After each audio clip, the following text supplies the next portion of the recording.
अस्सलाम वालेकुम। उम्मीद है सब लोग खैरियत से होंगे। आज इंशाल्लाह हम A2 level pure mathematics 2 and 3 उसका चैप्टर हमने स्टार्ट किया हुआ है। डिफरेंशिएशन सेक्शन ही पूरा स्टार्ट किया हुआ है एक तरह से, और डिफरेंशिएशन का हम लास्ट लेक्चर आज करेंगे। लास्ट लेक्चर है हमारा पैरामेट्रिक डिफरेंशिएशन, और उससे पहले जो मैंने पिछला लेक्चर था, पिछले लेक्चर के अंदर हम पढ़ रहे थे इम्प्लिसिट डिफरेंशिएशन। इम्प्लिसिट डिफरेंशिएशन के अंदर इम्प्लिसिट इक्वेशंस की डिफरेंशिएशन कैसे करते हैं वो हमने सीखा था, और उसके अंदर मैंने एक लास्ट क्वेश्चन किया था जो कि क्वेश्चन था find the coordinates of two stationary points on the curve, और वो हमारे पास कर्व की इक्वेशन गिवन थी। और उसके अंदर फिर मेरे कोई कैलकुलेशन में मेरे से मिस्टेक हो गई थी, तो मैं वहाँ पे वो क्योंकि काफ़ी लंबी कैलकुलेशन हम कर चुके थे, तो मैंने आप लोगों को कहा था कि चलें आप लोग देखिएगा क्या मिस्टेक हुई है। तो लेक्चर एंड करने के बाद मैंने खुद भी देखा उसके अंदर, तो एक मिस्टेक नहीं, बेसिकली दो मिस्टेक्स थी उसके अंदर। वो कॉन्सेप्चुअल मिस्टेक नहीं थी, सिर्फ कैलकुलेशन की मिस्टेक थी। कॉन्सेप्चुअल मिस्टेक होती तो मैं उस लेक्चर को अपलोड ही ना करता, मैं दोबारा लेक्चर रिकॉर्ड कर लेता।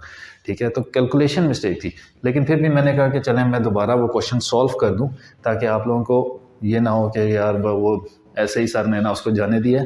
तो वो कैलकुलेशन की जो मिस्टेक है वो भी हम कवर कर लेंगे। वो क्वेश्चन ज़रा दोबारा सॉल्व कर लेते हैं पहले, फिर उसके बाद हम मूव कर जाएंगे पैरामेट्रिक डिफरेंशिएशन पे। देखिए, find the coordinates of two stationary points on the curve. अब हमारे पास कर्व है 3x² + 2xy + y² = 6। हमने इनको डिफ्रेंशिएट करना है पहले। ठीक है, स्टेशनरी पॉइंट्स का मतलब ये होता है कि आपके पास dy/dx किसके इक्वल है? 0 के इक्वल। dy/dx किसके इक्वल? 0 के इक्वल। तो हम इसको डिफ्रेंशिएट करते हैं। जब हम डिफ्रेंशिएट करेंगे तो हमारे पास पहला आंसर आता है 6x, 2 × 3 6 और x प्लस, अब यहाँ पर x और y आपस में हो रहे हैं मल्टीप्लाई, तो मल्टीप्लाई हो रहे हैं तो हम उनको प्रोडक्ट रूल के ज़रिए सॉल्व करेंगे। तो 2 × x और y को जब हम डिफ्रेंशिएट करेंगे, ऐसे प्रोडक्ट रूल अप्लाई करेंगे, तो first as it is multiply by derivative of the second, y को डिफ्रेंशिएट करते हैं तो हमारे पास dy/dx आता है, plus second as it is multiply by derivative of the first है हमारे पास x, और x का डेरिवेटिव आ जाएगा 1, प्लस y² को डिफ्रेंशिएट किया तो 2y × dy/dx इक्वल्स 6 को डिफ्रेंशिएट किया तो आंसर आया 0। ये पहली मिस्टेक थी कि 6 को इग्नोर कर लिया, उसको डिफ्रेंशिएट ही नहीं किया। सेकेंड मिस्टेक क्या थी वो अगले स्टेप में अभी बता देता हूँ। 6x as it is, 2 × x × dy/dx, तो 2x dy/dx प्लस 2 × y, ये दूसरी मिस्टेक थी। जब हमने इस ब्रैकेट को ओपन किया तो हमने 2 को y के साथ मल्टीप्लाई करना भूल गए, मतलब भूल के मिस कर दिया हमने। अब आप यहाँ से आइडिया लगाएं कि मैं बीइंग अ टीचर, कि मैं इतनी दफ़ा ये वाले क्वेश्चंस भी सॉल्व कर चुका हूँ, बच्चों को पढ़ा भी चुका हूँ, पास पेपर्स की उनको भी कर चुका हूँ, मैंने खुद भी ओ लेवल्स ए लेवल्स किया है। उसके बावजूद अगर मेरे से ये कैलकुलेशन मिस्टेक्स हो सकती हैं तो आपसे भी हो सकती हैं, ज़्यादा चांस है। तो इन चीज़ों का बहुत ध्यान रखिएगा। Plus 2y dy/dx equals 0। अब हम नेक्स्ट स्टेप क्या होता है कि सारी dx वाली टर्म्स को एक साइड पे और बाकी जितनी भी टर्म्स हैं वो इक्वल्स टू के दूसरी साइड पे ले जाते हैं। तो यहाँ पे हमारे पास आ जाएगा 2x dy/dx plus 2y dy/dx equals, यहाँ से हम 2y को तो ले गए, -2y बन गया, 6x को साइड पे ले गए, -6x, ठीक हो गया। यहाँ पर अगर हम dy/dx को ले लेते हैं कॉमन, या dy/dx को कॉमन ना भी लें, हमें पता है कि हमने स्टेशनरी पॉइंट्स के कोऑर्डिनेट्स फाइंड करने हैं, तो इसका मतलब dy/dx क्या होता है? 0। तो यहाँ पे dy/dx जब 0 पुट किया तो ये पूरी की पूरी वैल्यू क्या हो गई? 0। यहाँ पे भी जब dy/dx को 0 पुट किया तो ये पूरी की पूरी वैल्यू क्या हो गई? 0। अब हमारे पास क्या रह गया? 0 + 0 = 0, 0 equals -2y -6x, -2y -6x। यहाँ से अगर हम y को सब्जेक्ट बनाते हैं, -6x इस साइड पर आ गया, 6x इक्वल्स -2y, तो y का आंसर आ जाता है -3x। अब हमारे पास y आ गया -3x, तो हमें तो स्टेशनरी पॉइंट्स के कोऑर्डिनेट्स चाहिए। ये तो हमारे पास सिर्फ एक और इक्वेशन सी बन गई y इक्वल्स टू 3x, तो परेशान होने की ज़रूरत नहीं है। हमारे पास जो ओरिजिनल इक्वेशन है ना, ये वाली, इसमें हम y की वैल्यू पुट कर देंगे। y की वैल्यू क्या है? -3x, वो हम यहाँ पुट करते हैं। तो हम उसको सॉल्व करते हैं। 3 into X, 3x² plus 2x into Y की वैल्यू -3x। आप चाहें तो x को भी सब्जेक्ट बना सकते हैं यहाँ से और y की वैल्यू पुट कर लें, प्लस y² मतलब -3x का स्क्वायर इक्वल्स 6। और यहाँ 6 लिखेंगे, ये ओरिजिनल इक्वेशन है, डिफरेंशिएटेड तो है नहीं। तो 3x² plus 2x into -3x हमारे पास बनता है -6x² प्लस 3x² का -3x का स्क्वायर अगर लेते हैं तो वो plus 9x² equals 6। 3x² plus 9x² 12x² minus 6x² हमारे पास 6x² इक्वल्स 6। तो x स्क्वायर का आंसर आ गया 1 और x के आंसर यहाँ पे हमारे पास 2 आ जाएंगे, एक +1 और x इक्वल्स टू -1। ये हमारे पास क्या आ गए? 2 आंसर्स आ गए। 2 आंसर्स आ गए हमारे पास। अब हम क्या करेंगे? अब हम सिंपली x +1 और x -1, x इक्वल्स टू +1 और x इक्वल्स टू -1 इस इक्वेशन में पुट कर लेंगे। ये हमारे पास आसान है ना, ये इतनी लंबी इक्वेशन है, उसके अंदर y फिर हमारे पास वो बन जाएगा, क्वाड्रेटिक बन जाएगी। y equals to -3x, y equals -3x, तो y equals -3 into 1 and y equals -3 into -1। यहाँ पे आंसर आ रहा है y इक्वल्स टू -3 और यहाँ पे आंसर आ रहा है y इक्वल्स टू 3। तो हमारे पास वो जो 2 पॉइंट्स आ रहे हैं, वो जो 2 कोऑर्डिनेट्स आ रहे हैं, वो हमारे पास क्या हैं? वो हमारे पास हैं +1 और -3, -1 और 3। ठीक हो गया? तो ये हमारे पास है, वो पार्ट था क्वेश्चन का जो मेरे से लास्ट लेक्चर के अंदर एक मिस्टेक हो गई थी, मतलब कैलकुलेशन में मिस्टेक हो गई थी। अब हम स्टार्ट करते हैं नेक्स्ट अपने पैरामेट्रिक डिफरेंशिएशन। पैरामेट्रिक डिफरेंशिएशन में क्या है, यहीं से कर लेते हैं। छोटा सा टॉपिक है, मुश्किल है नहीं, 2 क्वेश्चंस हमने करने हैं और उसके अंदर पैरामेट्रिक डिफरेंशिएशन हमें समझ आ जानी है। पैरामेट्रिक डिफरेंशिएशन, पैरामेट्रिक डिफरेंशिएशन में होता है कि आपके पास 2 डिफरेंट पैरामीटर्स होते हैं, 2 डिफरेंट पैरामीटर्स, x और एक और अलग पैरामीटर और y एक और। For example x equals to 3t, ये एक parameter, y equals to t² + 1, ये एक अलग से पैरामीटर। वो क्या कहते हैं? फाइंड करें। फाइंड क्या करना है? dy/dx, dy/dx फाइंड करें। तो हम dy/dx कैसे फाइंड करेंगे? अब हमें थोड़ा सा दोबारा रिवाइंड करना पड़ेगा अपना कॉन्सेप्ट एएस लेवल का। एएस लेवल के अंदर हमारे पास एक चीज़ थी, चेन रूल, याद है? Chain rule, chain rule. अब यहाँ पर हमारे पास 3 चीज़ें आ रही हैं, x, t और y। चेन रूल के ज़रिए हम dy/dx की वैल्यू फाइंड करते हैं। x इक्वल्स टू 3t, इसको जब हम डिफ्रेंशिएट करेंगे तो ये हमारे पास बनता है dx/dt विच इज़ 3, और यहाँ पर है y इक्वल्स t² + 1, इसको जब हम डिफ्रेंशिएट करेंगे बनेगा dy/dt इक्वल्स 2t इक्वेशन के मुताबिक। अब हमने फाइंड क्या करना है? dy/dx। हमने फाइंड करना है dy by D X.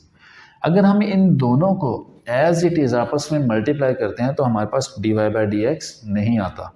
dy by D X equals, अगर मैं dx बाई डी टी को एज इट इज़ रखता हूँ, नहीं रख सकते।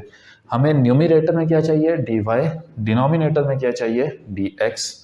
तो dy by D T multiply bye, यहाँ पर दूसरा पैरामीटर हमारा क्या चल रहा है, dx बाई डी टी। लेकिन मैं dx बाई डी टी नहीं लिख सकता, मैं लिखूंगा dt बाई डी एक्स। क्यों, dt और dt कैंसिल हो जाते हैं तो dy बाई डी एक्स हमारे पास बच जाता है। अब dt बाई डी एक्स का मतलब क्या है, dx बाई डी टी अगर 3 है तो dt बाई डी एक्स 1/3 हो जाएगा। तो dy by D X equals, dy by D T की वैल्यू है 2t into dt by D X की वैल्यू हो जाएगी 1/3, क्योंकि dx बाई डी टी क्या है 3, तो इसका जब रेसिप्रोकल लिया तो उसका भी रेसिप्रोकल लेंगे। तो हमारे पास finally answer dy by D x का आ जाता है 2/3t। ठीक हो गया। ये है हमारे पास पैरामीट्रिक डिफरेंशिएशन के जिसमें दो डिफरेंट पैरामीटर्स चल रहे होंगे, x के साथ एक अलग, y के साथ अलग, लेकिन दोनों का वो कॉमन चीज़ होगी। ऐसे नहीं होगा कि यहाँ पे x इक्वल्स टू 3t हो जाए और y इक्वल्स टू t की जगह कोई और लेटर आ जाए, वो इन दोनों में कॉमन ही होगा। एग्जाम्पल क्वेश्चन करते हैं, उससे हमें फर्दर और समझ आ जाएगी कि हमारे पास वो कह रहे हैं the parametric equation of curve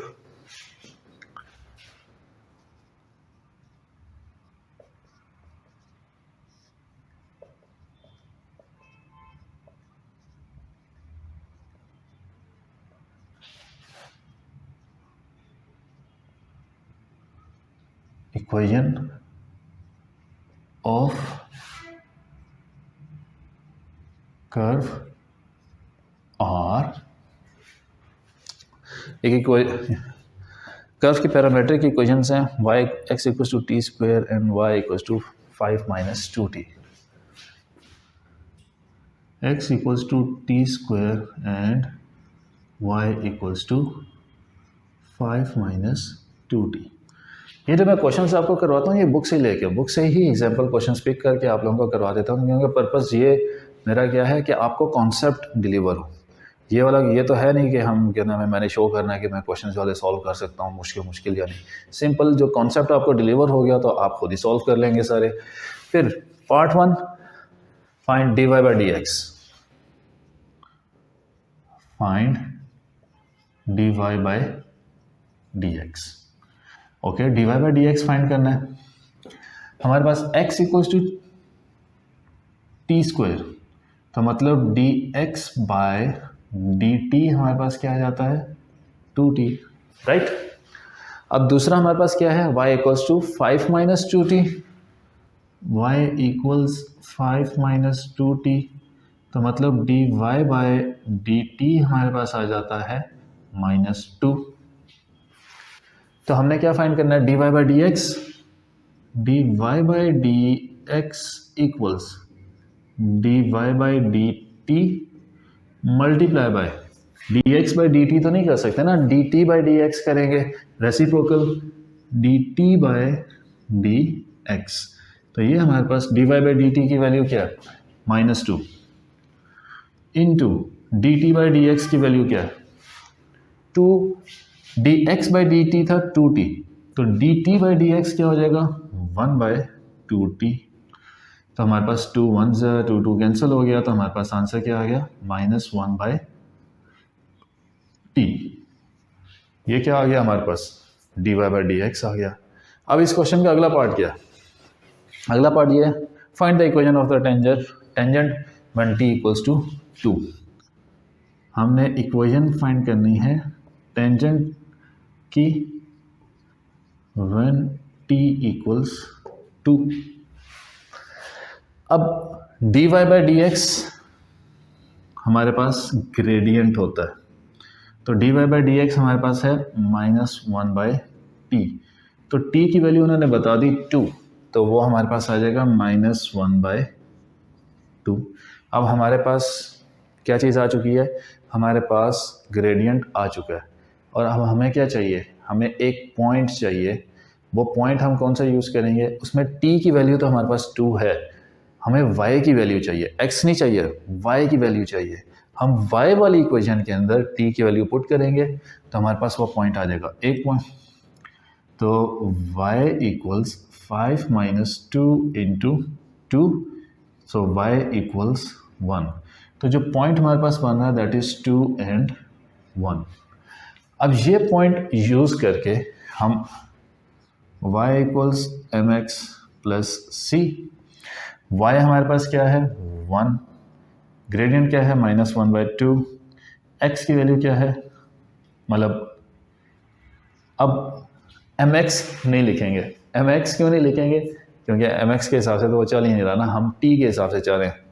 तो 2 प्लस सी, खैर फर्क कोई नहीं पड़ता है, एट दी एंड इक्वेशन आपकी सही बनेगी।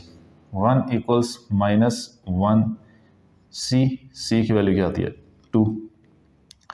तो y इक्वल्स -1/2 t प्लस 2, हमारे पास इक्वेशन ये बनेगी। अगर आप इसको -1/2 t की बजाय यहाँ पे अगर आप लिख देंगे ना x, तो मार्क कट जाएगा, गलत हो जाएगा, क्योंकि आप पैरामीटर ही चेंज कर देते हैं। पैरामीटर हमारे पास t की फॉर्म में चल रहा है, अगर आप पैरामीटर को चेंज करके t की फॉर्म की बजाय अगर आप x की फॉर्म में कर देंगे तो वो गलत हो जाएगा। बाकी इस पैरामेट्रिक डिफरेंशिएशन के अंदर और कोई नई चीज़ नहीं है। ज़्यादा से ज़्यादा क्या होगा, जो अभी तक हमने सारे रूल्स पढ़े हैं, लॉज पढ़े हैं, उनको इसमें इन्वॉल्व कर देंगे। लेकिन इसमें करना वही, आपने चेन रूल अप्लाई करना है, जो चेन रूल हमारे पास एएस में भी हम उसकी अच्छी खासी प्रैक्टिस कर चुके हैं। ठीक हो गया, यहाँ हमारा होता है सेक्शन कंप्लीट किसका, डिफरेंशिएशन का। डिफरेंशिएशन होती है हमारी कंप्लीट। अगले लेक्चर में हम इंशाल्लाह इंटीग्रेशन स्टार्ट करेंगे। इंटीग्रेशन कंप्लीट होगी तो हमारा तो बहुत सारा सिलेबस कंप्लीट हो जाएगा। सिर्फ हमारे पास 3 छोटे छोटे चैप्टर्स रह जाएंगे, जिसको मैं 2-3 लेक्चर्स के अंदर करके कवर कर लूँगा। हाँ, कॉम्प्लेक्स नंबर्स एक बड़ा चैप्टर है, उसके अंदर थोड़ा सा टाइम हमें लगेगा, प्रैक्टिस उसकी ज़्यादा है, क्योंकि आप लोगों ने पहले वो पढ़ा भी नहीं होता। ठीक है, तो डिफरेंशिएशन अल्हम्दुलिल्लाह हमारी कंप्लीट हुई, अपने अख्ताम को पहुँची। आप लोग डिफरेंशिएशन करते हैं, इसके अंदर कोई ऐसा टॉपिक, कोई ऐसा सेक्शन, कोई ऐसा पार्ट, कोई ऐसा कॉन्सेप्ट जो आपको नहीं समझ आया, कोई ऐसा क्वेश्चन जो मैंने सॉल्व किया नहीं समझ आया, आप दोबारा समझना चाह रहे हैं वो, तो मुझे ज़रूर बताइएगा कमेंट सेक्शन के अंदर। मैं दोबारा उसकी वीडियो बना के, उस स्पेसिफिक पार्ट की वीडियो बना के, कोई एक बंदा भी कह दे कि सर मुझे ये चीज़ नहीं समझ आई, तो मैं इसके लिए दोबारा अपलोड करने की कोशिश ज़रूर करूँगा। ठीक हो गया, थैंक यू सो मच, ख्याल रखें अपना, अल्लाह हाफ़िज़।